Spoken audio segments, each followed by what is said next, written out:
Saudaraku, selamat hari Minggu. Salam sejahtera buat saudara yang ada di tempat ini dan di tempat yang jauh dari kita.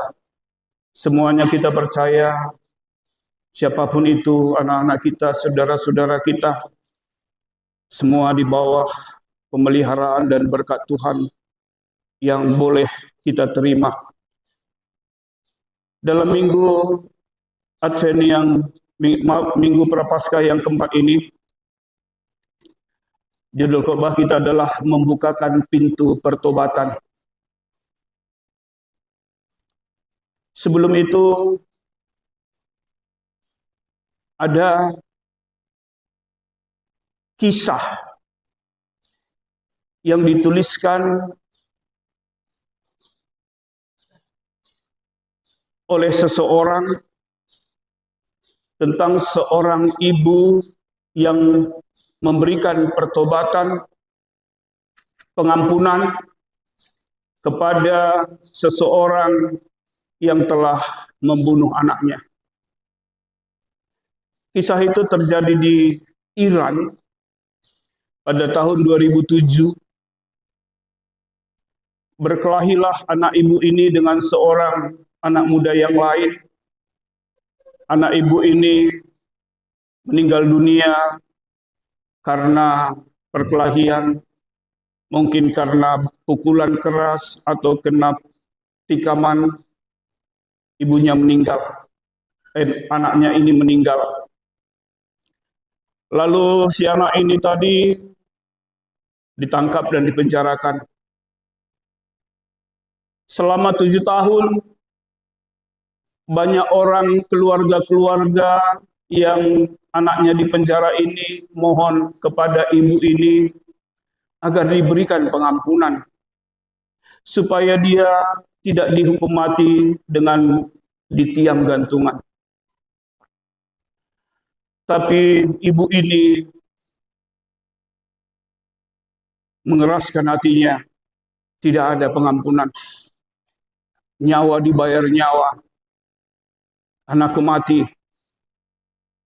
Saudara-saudara, begitu lama proses itu, ada waktu yang diberikan oleh pemerintah saat itu, supaya anak yang bersalah ini tidak dihukum gantung. Tibalah suatu saat, eksekusi penghukuman itu akan dilaksanakan karena kesalahannya membunuh orang.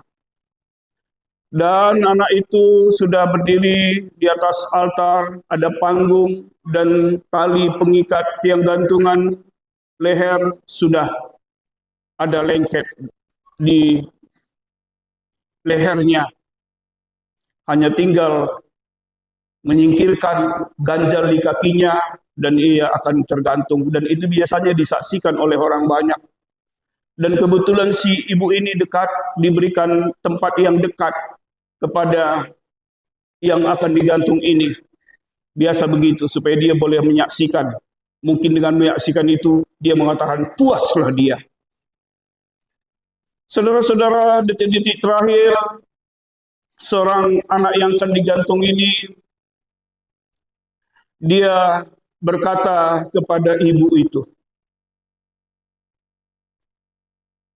Dia mengatakan bahwa ibu, aku menyesal. Kasihanilah saya. Saya tahu bahwa saya harus mati. Tapi ibu saya tidak kuat melihat ibu saya yang tidak berdaya. Kasihanilah aku, ibu, ampunilah aku. Entah kekuatan apa yang ada di dalam hati sang ibu. Maka dia naik ke atas altar, menampar dengan kuat anak yang telah menghabisi anaknya itu. Menampar dengan kuat sekali. Saudara-saudara, akhirnya dia mengatakan, aku mengampuni dia. Hukum di Iran, ketika ada berikan pengampunan, maka dia dibebaskan, tapi mendapatkan hukuman pada penjara beberapa tahun kemudian. Bapak Ibu Saudara-saudara, ibu ini mengatakan, aku mengampuninya. Luar biasa arti aku mengampunimu. Sebab aku mengampunimu sudah menyelamatkan orang. Ketika pengampunan itu sudah memberikan kehidupan kepada orang,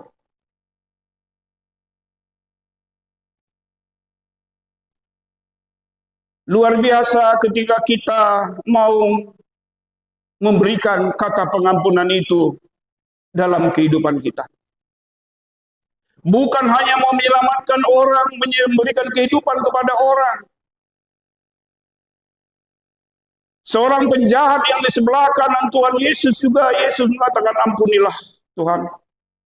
Yesus mengatakan, hari ini kamu bersamaku di Firdaus. Memberikan pengampunan juga diberikan suatu kemuliaan.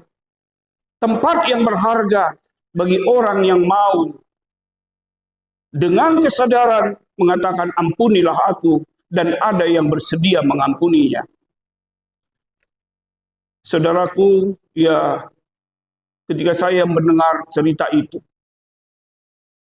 luar biasa rupanya makna pengampunan itu. Tapi saudara-saudara, kadang kita manusia begitu susahnya untuk mengampuni. Susah sekali. Sehingga ada yang bersaudara berkelahi pun, yang berpariban kadang-kadang yang sudah cekcok pun,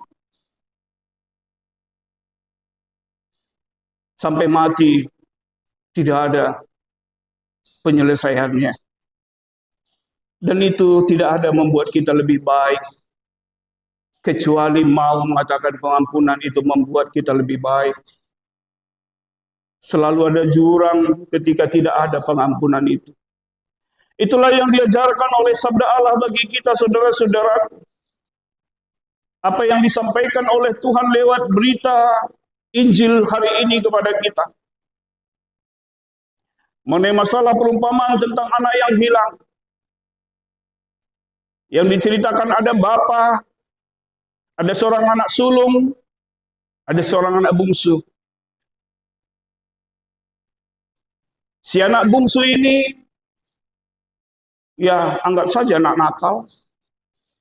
Pak, bapaknya orang kaya, punya banyak harta, berikanlah bagianku, supaya aku pergi aja merantau. Bapaknya ini memberikan apa yang sebenarnya hak anaknya, walaupun dia belum berhak mendapatkannya. Belum berhak mendapatkannya. Karena bapaknya masih ada. Tapi itu pun diberikannya. Dengan uang yang banyak, dia pergi berpoya-poya, membeli apa saja, menghabiskan semua. Habislah kalau hidup berpoya-poya. Apapun habis. Makanya kita disuruh juga ya untuk bisa berhemat. Apalagi zaman sekarang yang dikatakan krisis yang semakin hebat. Tahun 2025 sampai 2026 memang semakin sulit barangkali keadaan ekonomi. Makanya kita hati-hati terhadap keuangan kita. Jangan coba-coba lagi pinjam-pinjam online, judi-judi online yang menghabiskan kita semua. Saudara-saudara, si anak ini tadi pergi berpoya-poya bersama teman-temannya. Sudah itu habislah semua beberapa bulan atau beberapa hari kemudian. Gampang kan menghabiskan apa saja. Saudara-saudara, akhirnya tidak ada lagi uangnya. Dan dia berbicara kepada seorang bapak. Pak, tolong aku dikasih kerja. Oke, kamu kerja di kebunku, tapi menjadi memelihara babi. Melihara babi, bayangkan orang kaya. Makanya saya soal babi ini teringat juga aku dulu waktu mungkin sudah aku ceritakan. Ya pas tempat duduk pendatua ini di sinilah mungkin kandang babi kami dulu ya. Ya. Bapakku dulu terkenal namanya Parwabina Mago. Sering hilang babi kami dicuri orang. Ada 3 kandang dulu di sini. Satu kandang di situ ada kandang babinya Pendeta Emeritus Almarhum Yusuf Ginting. Jadi saya juga pernah juga makan nasi babi, tapi ada karena nasi babi kami enak-enak juga dulu. Ini cerita saja sedikit, memori masa lalu. Ya kan bapak, mama saya jualan tomat, jual sayur, ya kopek-kopek kol, kopek sayur, tomat, wortel, ada apel-apel juga, apel Cina yang setengah busuk. Dulu itu sudah dimasukkan ke tong yang bagi 2, dimasak. Lalu ada banyak lagi ubi-ubi dimasak. Saya makan juga ubi yang dimasak di tong nasi babi itu, aku makan, kupas enak. Masuk juga dulu telur bebek Pendeta Emeritus, aku sering curi dulu itu, ya karena bebeknya ada dan bertelur di rumput-rumput itu.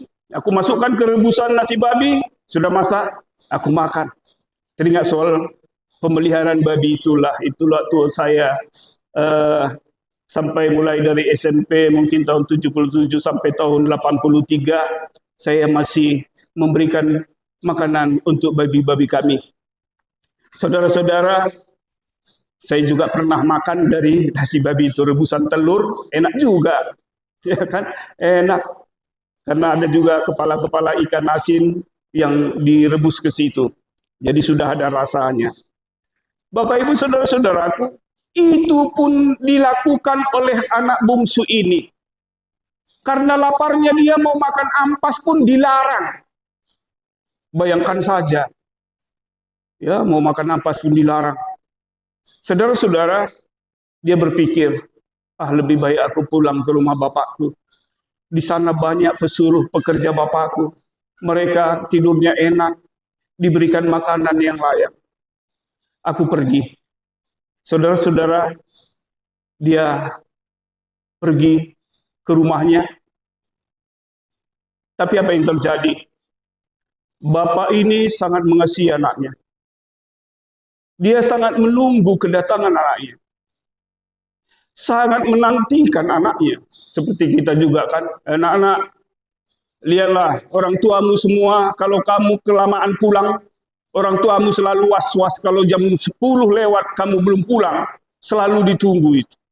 Si bapak selalu marahi anak, kemana anakmu itu? Dimarahinya mama, gara-gara kamu pulang terlambat. Karena itu diingatkan, jangan lama-lama pulang ke rumah. Ditunggu orang tua, enggak nyenyak tidurnya itu. Kecuali kalau bapaknya sudah mabuk ya, mamanya mabuk juga. Ya, enggak ditunggu-tunggu anaknya, lomom madisi. Ya. Kalau cangkir hilang dicariin, cangkir kemana? Tapi kalau anaknya enggak di situ pun, lomo nama susi. Saudara-saudara, rupanya bapak ini sudah menunggu, dilihat dari jalan itu. Sebelum anaknya berbicara, bapaknya duluan lari, menyongsong dan memeluk dia. Enggak sampai anaknya untuk menyembah dia. Saudara-saudara, anak yang dikasihinya telah kembali. Orang yang dia enggak berdosa yang hilang itu telah kembali. Menyadari keberdosaannya, menyadari kebersalahannya. Di rumah bapakku mungkin lebih enak. Saudara-saudara ingat memang, di rumah kita yang paling enak, yang nyaman. Di rumah orang begitu bagus pun rumahnya, lantai 7, naik lift kau masuk ke atas, enggak begitu nyaman. Di rumah bapak kita, walaupun kasurnya bau pipis, bantalnya banyak pulau-pulaunya, kita nyenyak sekali tidur di situ. Ya, di rumah kita adalah rumah yang paling nyaman. Bahkannya bahaya, orang yang tidak merasa nyaman di rumahnya berbahaya. Bapak-bapak yang merasa nyaman lebih lama di kafe berbahaya. Mama-mama yang lebih nyaman rasanya martolba di kebun-kebun di mana-mana, berbahaya itu. Lebih nyaman di rumah sendiri. Ya, walaupun kadang-kadang selalu martokari suami istri. 5 menit aja damai. 6 menit sudah mulai berantem itu. Ya, tak apa-apa. Saudara-saudaraku, begitulah yang dilakukan oleh bapak. Dia menyadari di rumah bapaknya rupanya lebih nyaman, lebih terpelihara. Jadi jangan-jangan, ingat ya, kita jangan coba pikir-pikir kita lebih jauh lari dari rumah Bapak kita. Rumah Bapak kita adalah rumah yang ternyaman. Di rumah kita dan di rumah Bapak kita yang di surga. Selalu dikatakan dia menantikan kedatangan anaknya. Setelah itu diberikan pakaian yang bagus, berikan cincin, dipotong lembu tambun, buat musik, kita pesta menyambut anak yang hilang. Rupanya kontradiksi, ada anak yang sulung pulang dari ladang melihat, what happened? Apa yang terjadi? Apa yang terjadi? Dia mengatakan pada adikmu itu sudah kembali. Si sulung ini tadi mengatakan, itu tidak adil. Aku tidak setuju. Lalu dia mengadakan protes kepada bapaknya. Pak, sudah lama aku bersama dengan bapak. Tapi bapak tidak pernah sekalipun memberikan kambing domba kepada aku.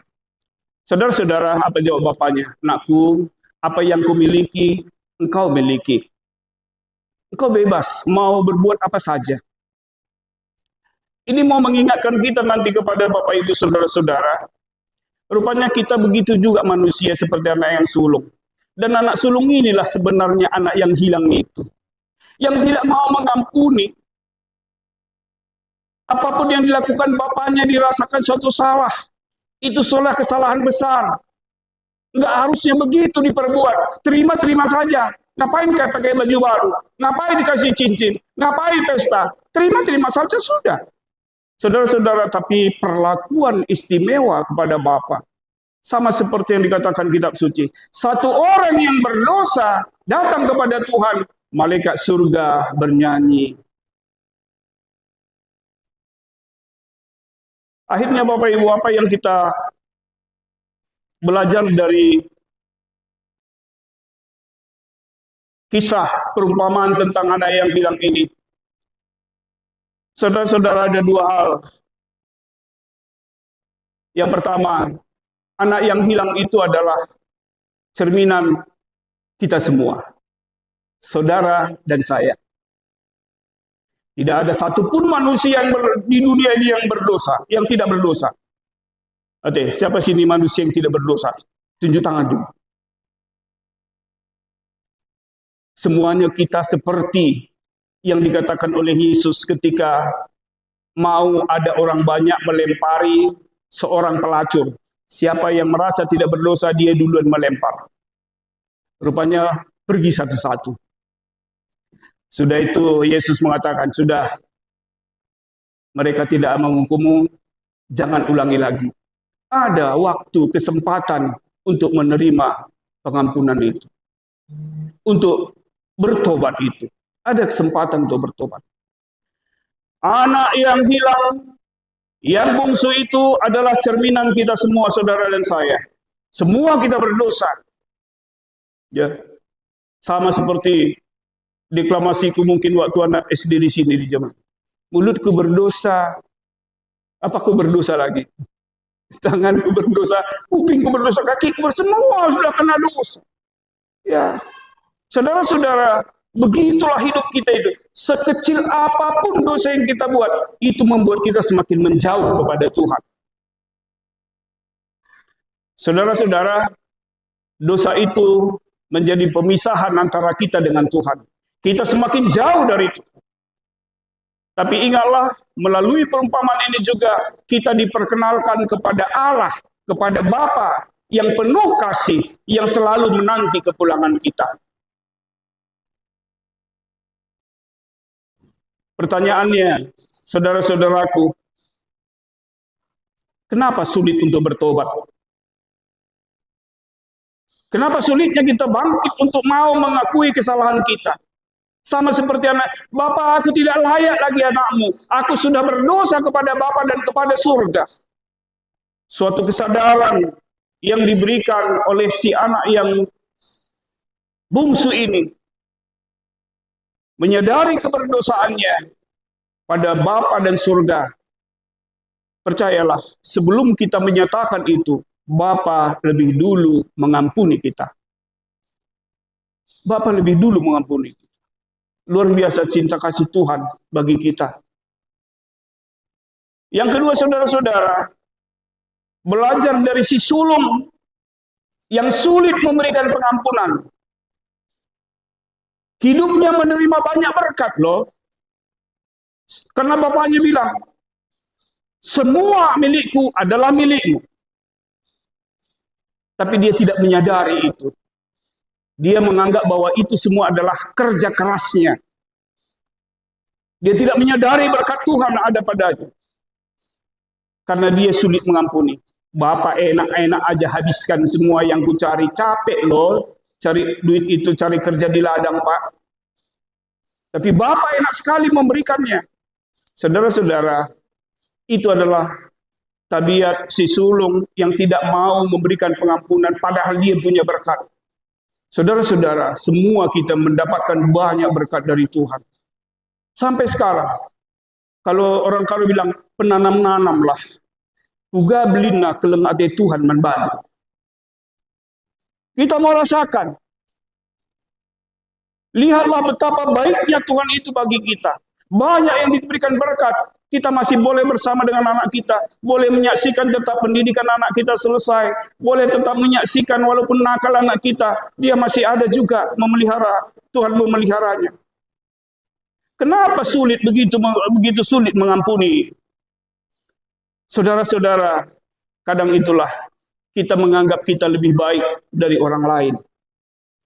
Anak sulung memang lebih baik dari anak bungsu. Anak sulung gak minta bagian, gak berbuat dosa. Anak bungsu minta bagian dan berbuat dosa. Karena itu anak sulung menganggap dirinya, aku lebih baik dari orang lain. Kadang-kadang begitulah dasar dari kita tidak mau mengampuni. Kan dia yang salah. Dia yang salah. Kenapa harus aku datang minta ampun? Saudara-saudaraku yang diberkati oleh Tuhan, begitulah egoisnya hidup kita sehingga begitu sulitnya kita mengampuni. Jadi ingatlah, anak yang sulung itu yang tidak mau mengampuni kita. Kitalah anak yang hilang itu. Karena itu kita juga harus mau mengakukan dosa dan kesalahan kita kepada Tuhan. Kita mau mengaku, Bapak, aku sudah salah. Kalau Bapak bersalah kepada istrinya bilang, Ma, aku sudah salah. Masak lagi ya, nggak tahan aku lapar. Karena kadang berantem Bapak sama Mama, mogok masak, mogok belanja, makanya bapaknya kelaparan. Ya pura-puranya, nggak masak kau situ, nggak usah. Rupanya tengah malam terdengar semua keretang-keretang cari makanan juga dia.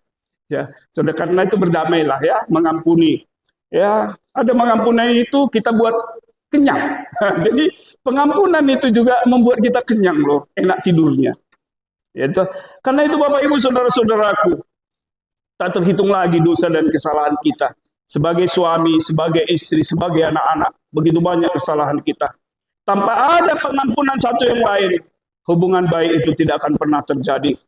Karena itu saudara-saudaraku, marilah kita bersama-sama untuk tetap hidup, belajar, menyerahkan kehidupan kita kepada Tuhan. Belajarlah untuk mau berdamai, supaya Tuhan memberikan pengampunan. Tapi kita harus datang loh. Jangan tunggu saja, Tuhan aku mau pengampunan, tapi dari Tuhan dulu. Aku mau bebas dulu melakukan apa saja. Aku kan masih muda. Mau happy, mau judi oke, mau mabuk oke, mau main perempuan oke. Nanti aja urusan dosa belakangan itu. Saudara-saudara, begitu egoisnya kita. Hanya mau berkat, tapi tidak mau mencari sang pemberi berkat itu. Itu yang mau kita cari Bapak Ibu. Karena itu melalui perumpamaan Tuhan Yesus dari judul Bapak kita, membukakan pintu pertobatan. Mari kita bukakan pintu pertobatan, datang kepada Yesus kini, dan akan memberikan banyak hal. Keselamatan buatmu, pengampunan buatmu, kesehatan buatmu, kenyang buatmu.